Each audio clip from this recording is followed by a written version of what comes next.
Si tu es propriétaire de chien ou futur propriétaire de chien, je vais te donner un conseil très important. Je vais peut-être même prendre un petit peu le contre-pied de ce que parfois je vous dis sur les réseaux ou de ce que vous pouvez voir partout sur TikTok, sur Insta, sur YouTube. Vous savez, je vous partage toujours des astuces sur comment lire son chien, comment l'analyser, quel comportement veut dire quoi, c'est quoi un appel au jeu, c'est quoi du bon jeu, c'est quoi du harcèlement. Et c'est très bien, il faut savoir tout ça et surtout il faut avoir envie d'y faire attention. Mais s'il vous plaît, ne tombez pas dans le piège de commencer à tout suranalyser. Surtout quand il n'y a pas besoin, parce que là vous allez commencer à trouver des problèmes là où il n'y en a pas et vous allez même finir par en créer. Alors là vous allez me dire, ah, mais c'est compliqué Jean, tu nous demandes de faire des efforts, d'analyser, de comprendre ton chien, d'être attentif. Après tu nous dis au final, faut pas trop suranalyser, sinon c'est pas bien non plus. Et encore une fois, je pense qu'on revient sur une notion d'équilibre et sur une notion de balance. Je pense que c'est très bien et qu'il faut être attentif au comportement de son chien, de son chiot, qu'il faut savoir analyser les comportements. Mais je pense aussi qu'on n'est pas la même espèce et que parfois il faut juste accepter qu'on comprend pas, mais par contre il faut avoir des outils,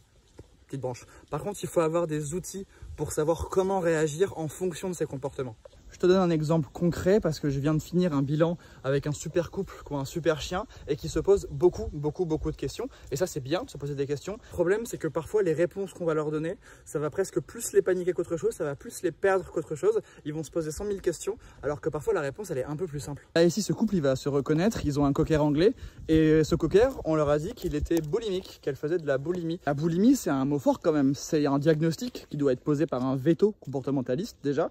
C'est vraiment un comportement obsessionnel par rapport à la nourriture et ça veut dire qu'on est sur un vrai trouble comportemental qui va être difficile à régler, qui va peut-être être ancré et qu'il va falloir peut-être avoir d'autres outils pour travailler dessus. Et en fait on leur a dit ça parce que ce cocker, quand il voit un bout de poulet par terre en balade, il se jette dessus.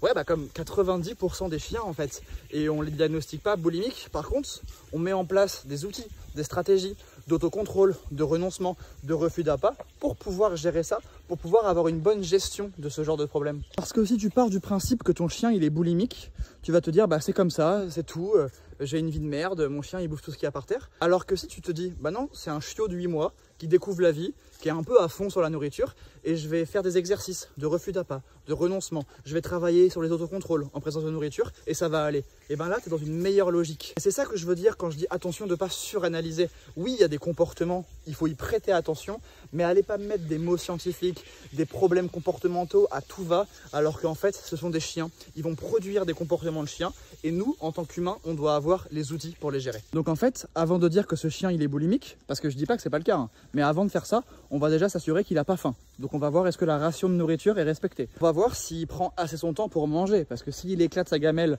en 30 secondes, 1 minute, tu m'étonnes qu'il a toujours faim. Ensuite on va se demander est-ce que mon cocker il a des bons autocontrôles avec la nourriture à la maison. Donc est-ce que si je laisse tomber une friandise sur le sol, il se jette dessus ou est-ce qu'il attend son mot de libération pour y aller? Est-ce qu'il a un bon lâche? Est-ce qu'il a un bon donne? Est-ce qu'il a un bon renoncement, un bon tu laisses? Est-ce que si je fais des exercices de refus d'appât en extérieur, il est capable de le faire? Et voilà, et une fois qu'on aura répondu à toutes ces questions, on pourra éventuellement se dire on va aller voir un veto comportementaliste pour voir si on ne doit pas poser effectivement un diagnostic. Donc attention à tous les gens qui vont vous dire ton chien il est hyper actif, hyper sensible, hyper peureux, boulimique, je sais pas quoi.